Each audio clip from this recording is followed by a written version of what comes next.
Hello, everyone, and welcome to the Ubuntu Touch Q&A, the UBports Foundation show discussing, a lot of times, the UBports Foundation, but mainly the development of Ubuntu Touch and our community's questions.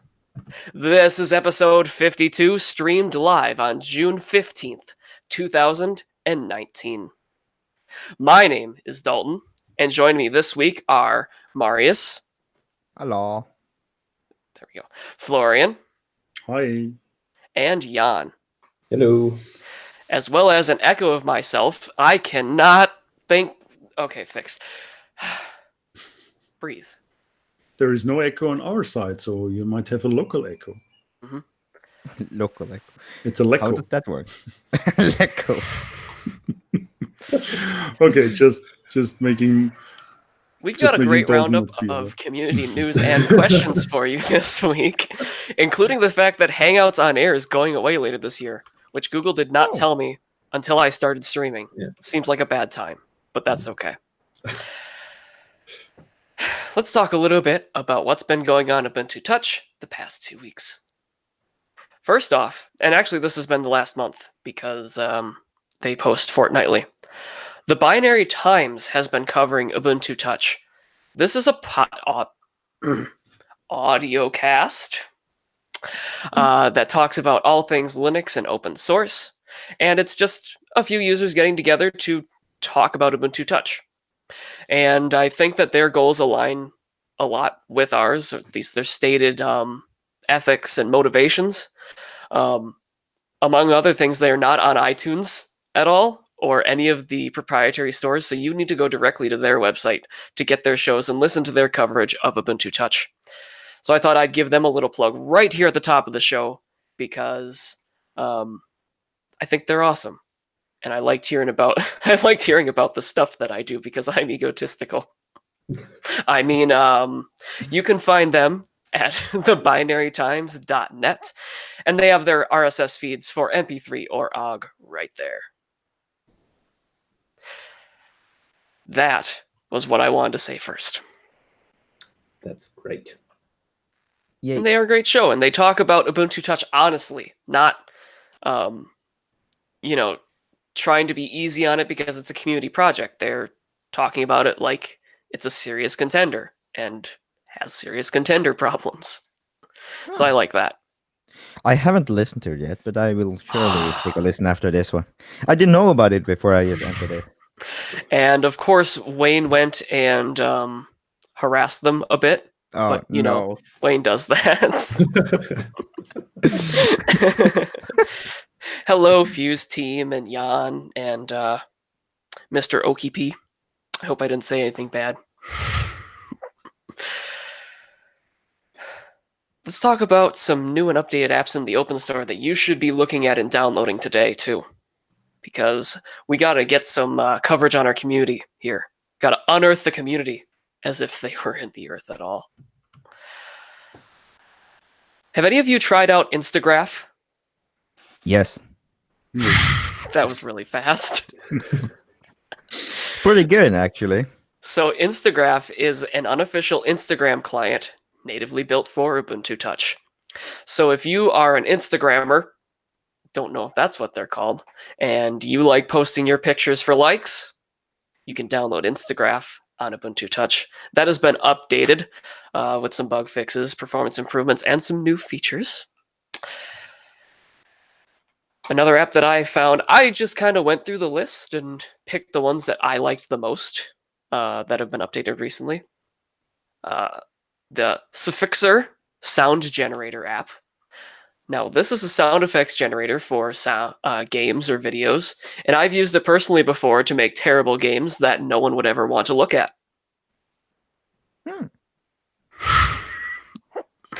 You can create sounds and export them to other apps for use in your spamming people on Telegram pleasures. Please don't spam people on Telegram. About the game part, that's what EA does. What? That's what EA does. Make bad games that no one wants to play? Exactly. Oh, geez, sorry. Getting spicy here. Also, the UMPD client for the music player daemon. So you can have one device in your house that's playing music, and you can connect to it from all sorts of other devices to control its music playback. No need for any voice assistants that steal all of your data on this one. And because people seem to love games for some reason, we've had a few game releases this fortnight that I'd like to talk about, including Game of the Amazons, which is a weird mashup of Go and checkers and chess all at the same time. Aircraft War, which is a shmup, and everyone loves shmups. And, of course, the classic Conway's Game of Life. How could we ever go without that? I know some of those words. All of these are available in the Open Store at open-store.io. You should go there and download all of them on your Ubuntu Touch device. Most of them are probably less than a megabyte in size, so you're not going to take up that much space. And get to work. Or get to playing some games. All right, Florian, you're up. Well, yeah, kind of summer is here now, and actually it's very hot, at least in Europe at the moment. And, Too hot, next question. So, there are a lot of summer projects when students come back from their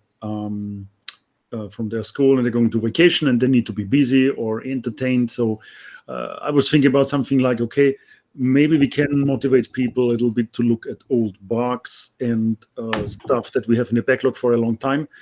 Currently, I think we have around 450 tickets open in GitHub alone. That doesn't include the core apps that were already moved to GitLab, and also doesn't include actually the core apps. It's just the main tracker. And a lot of them are, first of all, they are not triaged or not confirmed. So I want to give a really big shout out to, if you have some time during summer and you don't know what to do in the long evenings when the sun is still shining, maybe you can grab your device and try to confirm one of those, or at least maybe one, but maybe better more, of those bugs that have the unconfirmed label in the tracker. Because until we have removed that and we have seen, okay, there's a confirmed bug or there's a confirmed feature request or whatsoever, but we can remove the unconfirmed label, nobody is going to work on this, because nobody really can say, okay, that's maybe just a random thing or it's something else. So we really want to get rid of this huge amount of backlog items at a certain time, and maybe the summer is the right place to do it. I would call it ye old bug parade, yeah? In good British English, ye old bug parade. Maybe Scottish either, yeah? Or Dalton screaming. Yeah, you need to practice your rolling R. The first one that I'm going to toss into this round is a very famous one, because we have this rotated front camera picture on the Fairphone. And finally, one of the real legendary heroes of Ubuntu Touch has found the problem. Yeah. So a big thanks and shout out to Rajanan. He is actually here since when, Marius? Actually, since the first days. And together with Ruben. Before I was here. Yeah. And he is a real pro also on Android understanding. He took a time to dig into this. I just told him, look, you have a Fairphone, maybe you can look at this bug. And I think it took him 3 days now. Yeah. Also curious about the bug is that Android is basically lying to us, because the rotation that was reported is not the correct one. So we have to put inside a special exception for the Fairphone to say, okay, you're telling me the rotation is 90 degrees. No, it's 270 degrees, and we know it better. Yeah? So thanks, Android, for this nice rotation thingy. And a lot of people were already looking inside, but nobody really could find it. And so the lower more eyes on the code. More eyes on the code. Yeah. And more eyes on the code. And the lower the number, the better it is to get rid of the old things. So yeah, that's what I want to say for... Please help us reducing this huge amount of unconfirmed bugs, and also for the confirmed ones. Maybe there is something easy to grab. Probably not, because most of the things in the backlog are hard. But still, we don't want to make this list longer as necessary. Mm-hmm. So if you want to help in that bug triage effort, you can, of course, contact one of us. But you can head to github.com/UBports/Ubuntu-Touch. And you can search for issues by the unconfirmed label, or just find ones that don't have labels at all. And ones that are unconfirmed, Yeah, get your device out and push the buttons that it says in the issue are Yeah, don't push the buttons actually, because then you're broken blackout. and see if they really. His microwave is Eh? on. Yeah, my Dalton, stop cooking in the background. Oh, geez, sorry. You're back now. Let's okay. We'll just turn down that quality a little bit. Oh You no, said not that push much. the Okay, buttons. You said push the buttons and you were gone. So maybe, yeah. push the buttons and see if they actually do the thing that the issue says they do, or don't do. Yeah. Okay. I take it on to the next one, right? I just squeezed in one small label, but it's important one for the community. Mailing lists. So all you guys know that we started off at the very beginning with establishing a few mailing lists, and then for some reason those lists were never really taking off. On the other hand, a lot of people were asking for mailing lists, and a lot of people still think that mailing lists are worth for using for long ongoing discussions that take an amount of time, that are then grouped by a topic and can be easily accessed, or more easily accessed, or can be sorted in your mail client, instead of having just a Telegram group where everybody is just throwing stickers at each other and you get lost of the topics. What are you saying about Telegram? I don't know, but the Telegram is kind of a short-lived conversation utility. I fully get it. However, I was just feeling that our forum is a nice replacement for mailing lists and is more accessible. But okay, this may be personal opinion. So the community was asking for that, and we are now more or less. We fixed also some problems on mail server, by the way.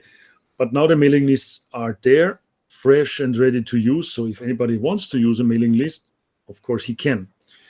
On the other hand, we are not going to replace this or that thingy with mailing lists. We are not. We also don't want to split up too much information between the different media, because it will be hard to get synchronized. But yes, if you have a day-to-day chit chat, you are possibly better off with Telegram for deep technical discussions, and you don't want to use the forum. Mailing list is an option now, because we have a community mailing list, we have a dev mailing list, and all of them can be found at list.ubports.com, which is our mailman server. And yeah, anybody who wants can subscribe now. Mailman is a Python app. Yes. But I managed so many mailman lists during the last 20 or 30 years. No, it's 20 years maybe, yeah. I can handle those. How old is Mailman community? Oh, 40 years maybe, I don't know. Older than me, for sure. For sure. Always been Yes. there. Mailing lists versus the forums. On the other hand, there's one thing that I immediately noticed. We have a spam problem sometimes. So some of the mail providers won't accept our mailing list outgoing mail, and they just classify it as spam. So we will see how far we can go. If you don't get your mails, then maybe it's because of that. And you can contact us and we can check what's going on with the mails. Mm-hmm. Yep. You have one more label in here. Oh I'll my God. I'll let you go through it. Yeah, you put these all together. I You let could- you you edit could the be- show notes, so you can do what you want. I am the master of show notes today. Everybody has to ask me before speaking. Very nice. So hopefully nobody gets bored. We could also move it behind the sponsors block. I don't know. No, let's make the future of this show just you talking and us listening in awe. I think that would be great. Yes. I don't know if that would be so great. Let's see. Oh yeah, would be. Okay, last item for me. One nice feature for the next OTA that I want to have. Of course, I can make a wish list of things, but I don't know if they become real. We have those nice Boost Splash graphics of Boost Splash artwork made by Ruben, now lying around for some time, and they are in white and in black background flavor. And it seems that community wants to have black background. Yeah? That's something more pleasant for the eyes if you restart your phone during night, of course. And I think you don't need a white background during daylight, during rebooting, because it has not really information. It's just bugging you when it's dark. Yeah? Mm-hmm. So we more or less quickly decided that the black ones should go in favor. And we're going to try to put them into place on the various devices. So users of development channel sooner or later can test this out, hopefully. Yeah. And I also will try to push various developers, including Marius, of course, for telling us how he did it for the Fairphone. Did you do it for the Fairphone, or was it somebody else? Ta-da! This is Yeah, the I know. background. Nope, I But who haven't made touched the- those. Okay, I only very good. I Ruben, only right? break my devices. That's what Okay, I did. very good. So That's what me and Jan did. Bricked all of his phone, needed Windows. It was good times. We talked about that last time, Yeah, or the time before that. I just used still the have VM. flashbacks. So I hope everybody likes Boot Splashes. Today it's very quiet in the super group. We don't get any live comments here anymore. Oh, there's a lot of live I've seen comments the in live live chat. chat. I'm watching over there. on the Yeah, YouTube there's channel. tons of Okay. stuff going on. Don't worry. Okay. Don't I you don't- worry. There's I'm just plenty of looking in questions. Telegram. Maybe Telegram is not the right place for discussions with the live Q&A. We should use me. No, I'm not saying that. I'm not Stop saying it. that. Okay, so that's all. You for don't me. know what bear you're poking there. Stop. No. I'm just quiet for the rest of the evening. Yeah. Uh, Okay, thanks. That's it for my side. thanks, Thanks Florian. for your time. And also, thank you to all of our sponsors. Hey, I'm getting good at that. So thank you to everyone who is helping make Ubuntu Touch and, unfortunately, this show possible, including Smooze, Private Internet Access, DigitalOcean, Packet.net, and so many patrons and LibrePay sponsors, including, here we go, Darko Balka, Thoralf San, Laurentian Tilleman, Milan Iliv, Scott Marley, Rana Mirkalev, Morgan McMillan, Sergio Shvetsov, Yoga and Yogesh Pathad. If you also want to hear me butcher your name live on stream, you can go to patreon.com/ubports, where you can find other ways to donate at ubports.com/donate. Thank you to everyone who is making Ubuntu Touch possible. You are making it possible for us to directly pay developers for their work on Ubuntu Touch, as well as host our infrastructure on various places so that we can provide you with Ubuntu Touch and its updates. Sponsors. All right, let's get into some questions. So we take these questions from our forum mainly every 2 weeks, but we also take them from live chat between Telegram and YouTube. And if I don't forget, which I did, Riot Matrix. There we go. Jan, let's start this off. Okay. Aurelio asks, how are decisions made on the UBports Foundation? And I believe this is a reference to the discussion, or to a discussion about the Ubuntu Touch logo. Yes. Or rather, the mascot and its use of the Ubuntu roundel.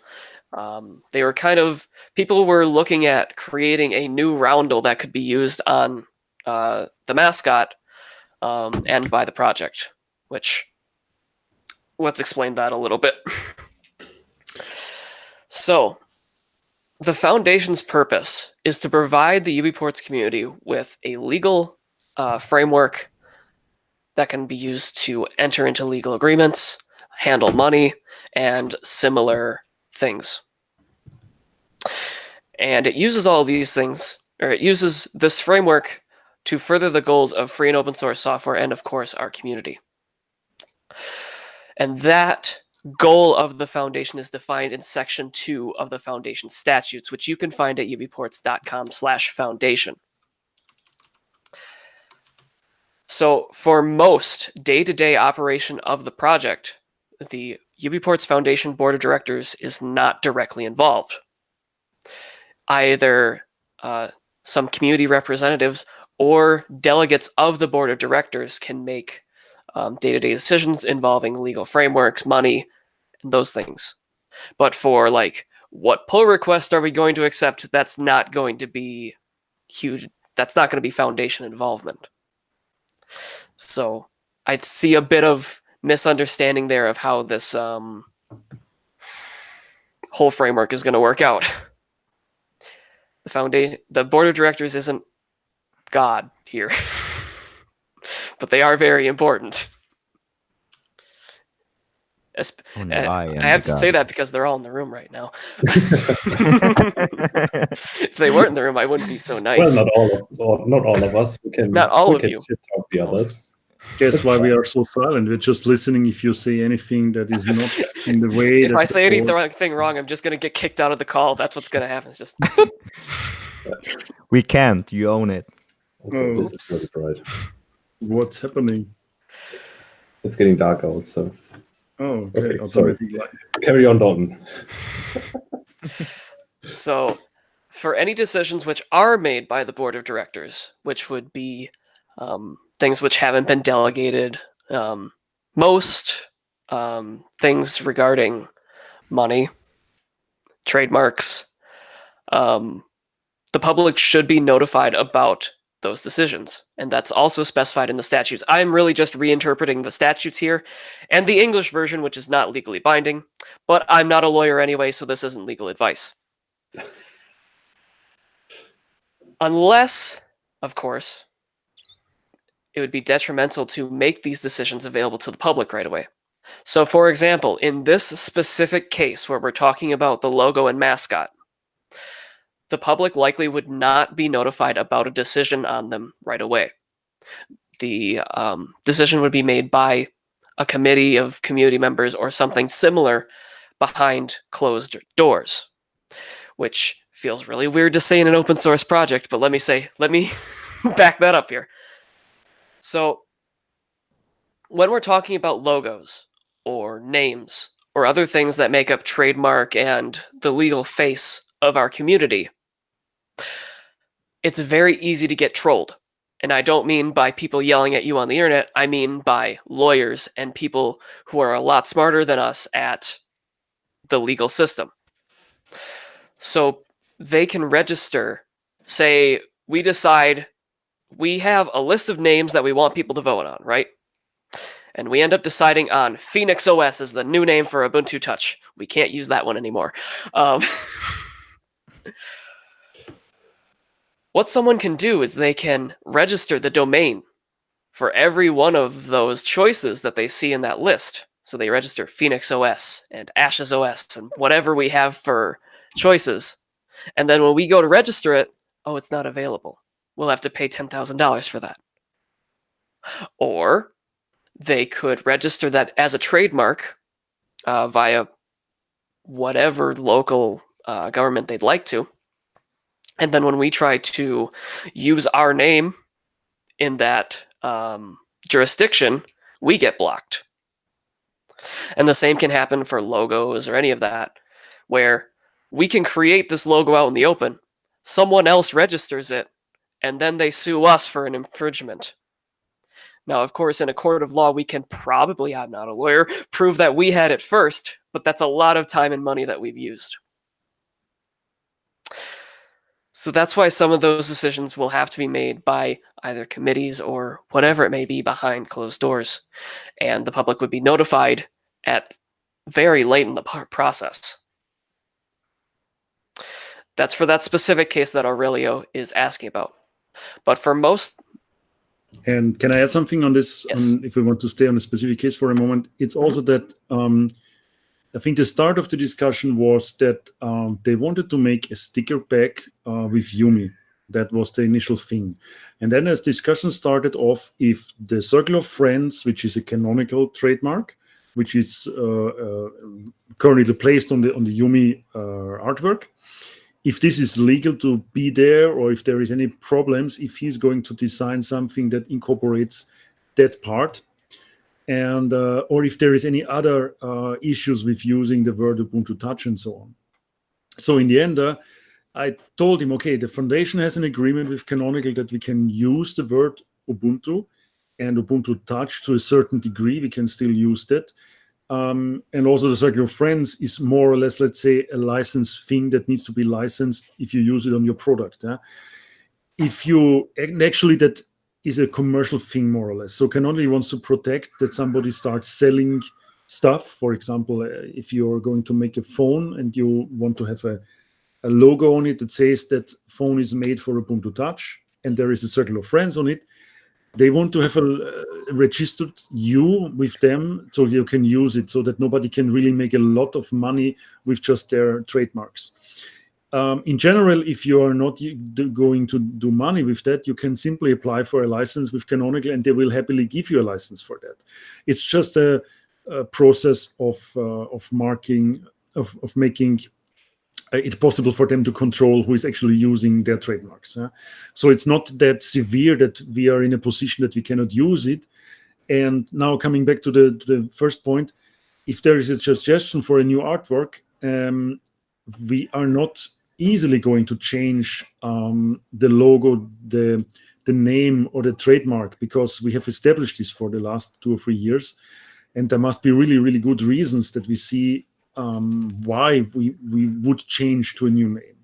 There were a lot of suggestions because people said, we don't like the name Ubuntu Touch, we don't like Canonical anymore, just call it XYZ. Yeah? And we just say, we're still riding the wave that Ubuntu is a very, very well-known brand on the planet, and Ubuntu Touch, as long as we can use it, why we should give up that marketing value, that everybody understands that. Yeah? The thing is that if you want to go through the legal process with Canonical because you want to use the word Ubuntu on your own product, you are happy to do so. However, I think for just making some stickers for Telegram, there is no danger that you get in a license problem with them. They will not sue you for doing that. Yeah. But for us, as we said, the logo discussion is we were a little bit unresponsive on that, and people are now asking why we are so silent. In my opinion, it's also just a matter of, do we really need to change it? And yes, as Dalton explained, we wouldn't make a public voting for that forehand. It simply doesn't make sense for legal reasons. So we are happy to receive suggestions. We are looking through them. But unfortunately, we cannot say, okay, this is the winner of the logo contest, and we change it to that now immediately. And yeah, I hope I made somehow clear that it's not just a legal aspect, but also at the current situation, I think we are pretty fine with what we have. Yeah. But maybe it's just my personal opinion. Yeah. If the community thinks that the new name should be much better, still it will be a long discussion with everybody who wants to have their say. And I don't know if a decision for a new name will make people more happy, because it will be always somebody who says, but the new name is worse than the old one. So there's a couple of rules about new names and new logos. Everyone hates the new logo. Everyone hates the new name. Yes. In 2 weeks, everyone forgets. But that's a discussion for another time. Yeah. That as for the logo itself, there's also a community license for the Ubuntu logos and trademarks that can also be looked at. A full episode on the decision structure of the foundation might be in order, and how that's all going to work out, so we might consider that for another time. But for now, I think that we're starting to bore people to sleep. All right, Florian, you're up. I'm reading the next question. You gave me the one with the hardest name to pronounce because it's kind of an acronym, or I don't know. WBPKM wants to know, there has been a lot of progress with the Morph browser, and he says, thank you, but there are still too many sticking points on it for a browser easy daily use, for a browser that's easy to use on a daily basis. What do you think about this situation? Yeah. Well, first off, I disagree. At least for my needs, the browser is perfectly adequate, but that's not for everyone.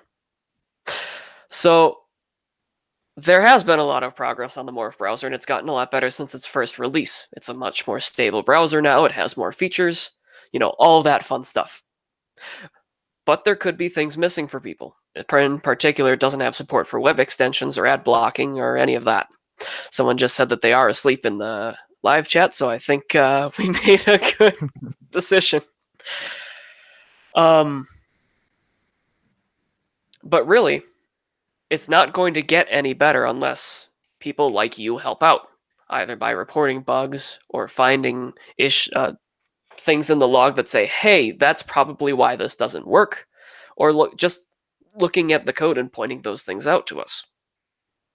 Or, of course, even better, fixing them. Because right now there's one person really maintaining the browser, like, on a daily basis, and we appreciate him. He is an awesome person. Chris, if you're listening, good job. You're awesome. Praise. But I'm Chris. sure he wants some help. So if anyone out there wants to help you, do you see these problems with the browser? Get involved. Contact either Chris and ask him about what you're trying to fix, get in the code and help fix it, or contact one of us. There's also one thing, and maybe Marius can have 2 words on that. People are missing hardware acceleration for the browser. That came up today again because device gets hot because everything is rendered in software, and also video decoding is in software at the moment. And then we are back to upstream Qt problems with that, right? So the issue here is that upstream Qt doesn't really have native hardware support for Wayland in place yet. But since we're using Mir, we also have to kind of fudge this together to work with Mir at the same time. So it's not as easy as we want it to be, but we are getting there. I'm hoping that with newer releases of Qt Web Engine, the Wayland support is better, and I hope that can help us get it easier on Mir, since Mir and Wayland is similar in the aspect of how it directly uses GTL instead of going to X server and yada yada yada. Not to bore you with details, but with video decoding, we have to do something different, since that has to go probably has to go to libhybris and go that shenanigans. Probably not something we can manage as quickly as we want. Hardware acceleration, yes. Decoding, maybe. I'm not sure how good Chromium is at native hardware decoding a video on the even on the Linux desktop yet. So. Web lag. Oh, okay. Oh. Are you back? Well, Chromium has an amazing engine. It's quite, even the software engine of Chromium is quite amazing. So I don't think it's lacking on the Chromium side. I think it's more lacking on the implementation on our side. Okay. Okay. Keep in mind, Chrome was not really meant to be embedded in this way. Chromium had just been fudged to work with like this. Like, for example, like Electron, it's just been fudged together to make it work. Thanks, GitHub. Thanks, Google. Mauricio had a question. Are there any updates on a future Deco hackathon? Yeah, actually, there's one being planned right now by the German community. And they are looking for time and place right now. It's looking like it's going to be in Munich, which I am happy about because Munich is right outside this window. So that's good for me. So they are evaluating a couple of dates right now. But it doesn't have to stay the only Deco hackathon. Of course, everybody can... if you have a venue near you that is available, and maybe developers in your area, horny developers in your area, then just set it up and build it that they will come. So yeah, this German event is not completely finalized yet, but I think as soon as that takes more clear shape, then we will announce it, of course. But this is not necessarily a thing that the foundation is responsible for. This is it's kind of started on its own, and it's great that it's becoming a regular event now in the general community. Mhm. Yeah, but again, if you want to set up something in your area, then feel free to do so. And you can also get some funding from the foundation for that, as long as it's a reasonable amount. Mhm. Yeah, so really important to note that those events are organized by community members like you. So if you want to do that, we'll fly Marius out there tomorrow. That might not actually work. Asterix. What?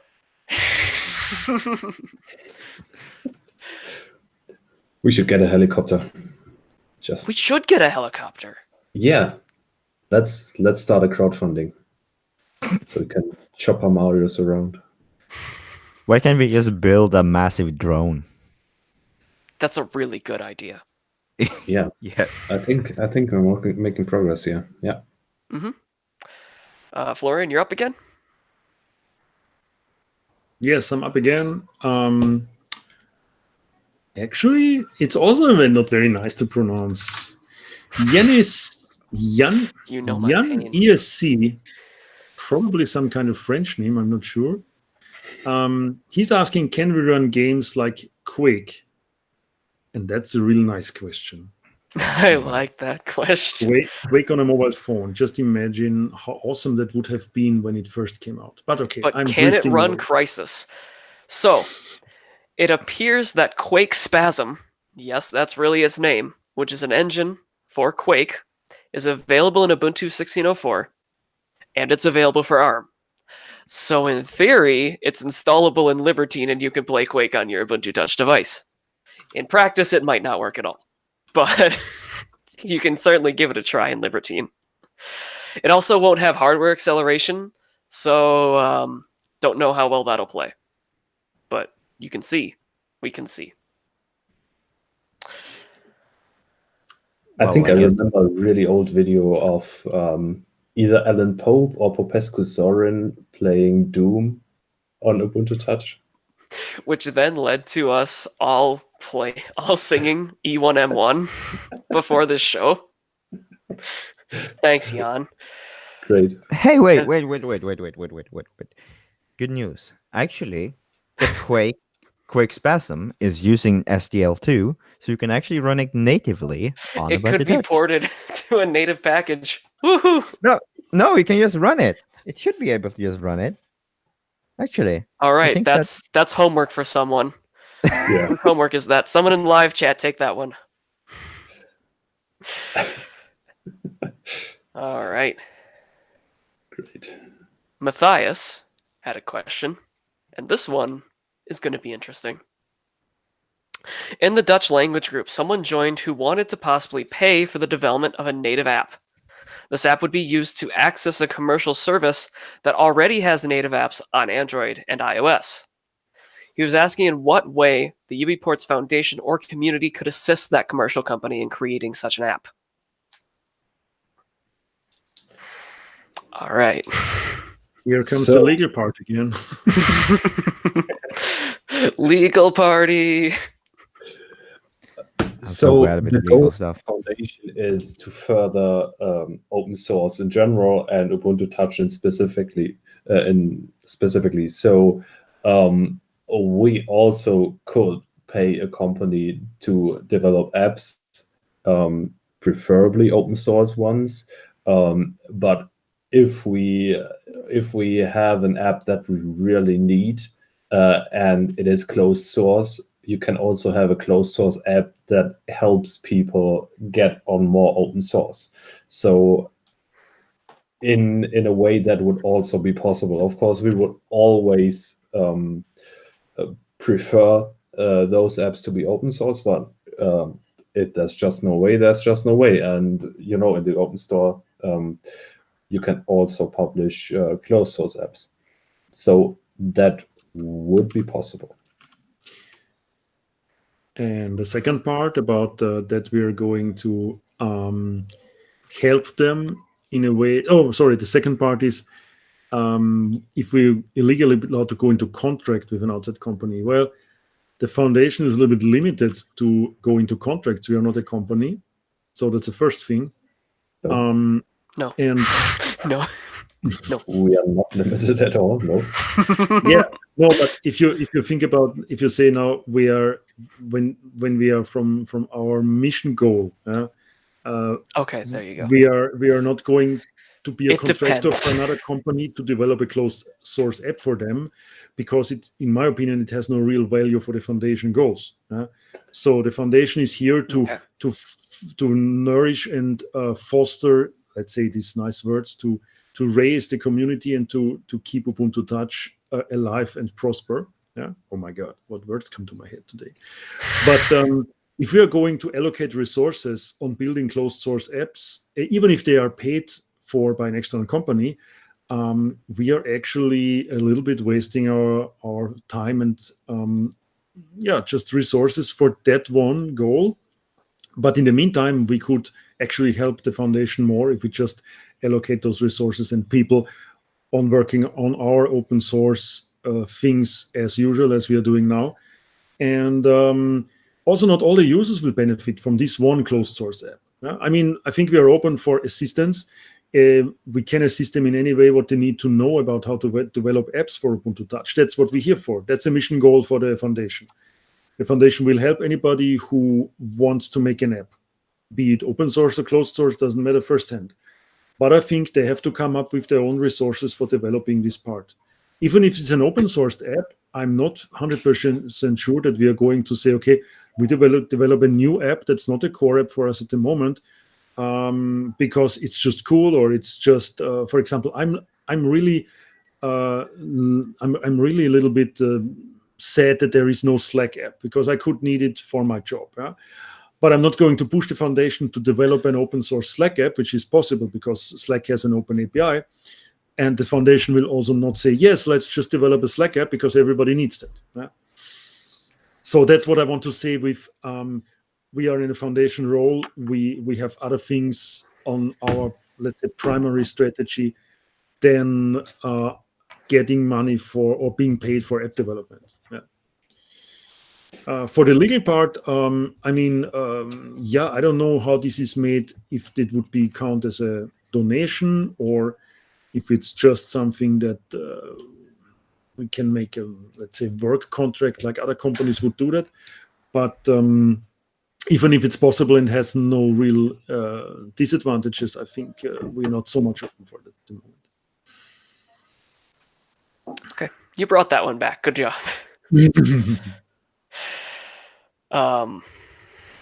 And of course, his final part of the question, which way do we have to assist outside developers in developing apps? We can, of course, connect people together to help them create apps. And we have the documentation and we have resources available for that. We can also make a shout out for interested freelancers, self-employed developers who want actually to have this job, and bring them together. So we say, okay, we posted in our forum, we posted on Telegram, in our, I don't know, on Matrix, wherever, yeah, on our social media. We can make a call for, hey, this company is looking for a skilled app developer for Ubuntu Touch who wants to have a job. It's paid. Yeah? And I'm pretty sure some people would come up and say, yes, I give it a try. Yeah? That's actually perfectly okay. And that's something that we really could do in this case. Yeah. Yeah. Connecting people with work. That'd be really interesting. And it'd really help for the goals of Ubuntu Touch, because if we have more people employed working on Ubuntu Touch, that can all be good things. All right. Well, that's a lot of ideas for us. Scheming minds. But that's the questions from the forum for this week. So does anyone else want to bring any other questions in from live chat? I don't see anything. I see a lot of joking around. Yeah, live chat is great this week. You're all awesome, by the way. Clayton, you can find me at Universal Superbox on Telegram, if you want those details. But other than that, I think that'll do it for this Q&A. All right. Well, the fun doesn't end here. You can find us on all sorts of social media websites throughout the week, including Facebook, Twitter, PixelFed, Mastodon, LinkedIn, Instagram, and we also have news channels where you can get updates as they happen on Telegram, Telegram or Matrix. Diaspora is another social network. I've organized this wrong. If you'd like to chat with us, you can find us on Matrix or Telegram, as well as our forum for longer form content or those mailing lists that Florian was talking about. And the mailing lists will be linked on the UBports.com webpage in the next, hopefully, Eventually. days, maybe weeks. In the next eventually. I'm trying to call up our website team, but it's a little bit on hibernation or holiday mode at the moment. So while I'm in talk with them, you just go to list.ubports.com, as I said before. That's our list of lists. All right. This episode might be over, but of course the fun doesn't stop. You can always get in contact with us. We'd also appreciate if you would like that button, or subscribe if you want to get updates on this show, when it'll happen, when it won't happen, and exact times and dates. We're only a little bit late sometimes. But this has been episode 52 of the Ubuntu Touch Q&A. Thank you everyone so much for watching, and we will see you in the next one. Bye-bye. Bye. Someone's going to start singing the Doom song.